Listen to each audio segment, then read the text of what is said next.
Good afternoon everyone. Welcome to my vlog. Nandito po ako ngayon sa Quiapo Church.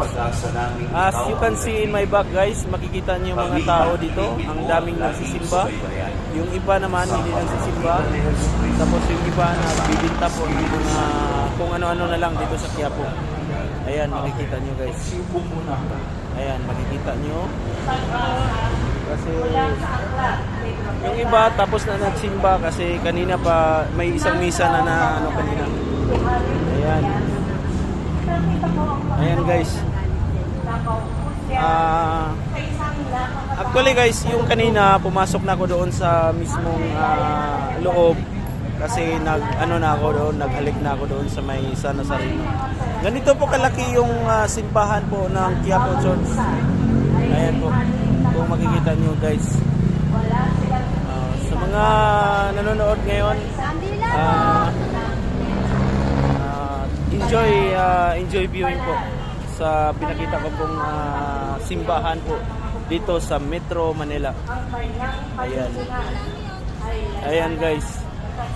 So mayroon po pwede naman tayong pumasok doon kaso lang medyo ano guys, medyo masikip, maraming tao. Ayan. So ganon kadaming tao dito guys, dito sa Quiapo.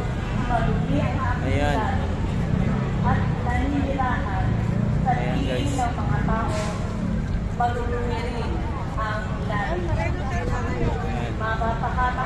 Pasyal ko kayo guys sa mga nagbibinta dito. Ayan, ang dami nila guys. Ayan.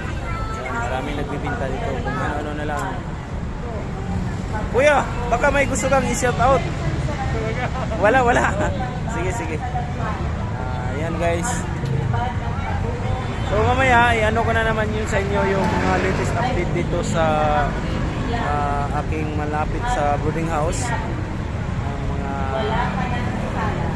pangyayari dito guys. So kanina guys, videohan ko sana doon, hindi kasi pwede doon sa loob mag-video. Bawal kasi kung pwede doon kasi videohan ko sana yung bumalik ako ng Nazareno. Ayun. Naghingi din tayo ng tawad sa mga kasalanan na ating nagawa. Ayan guys.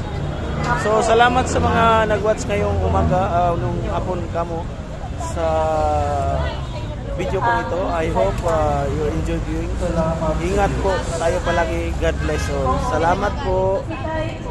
Maraming salamat.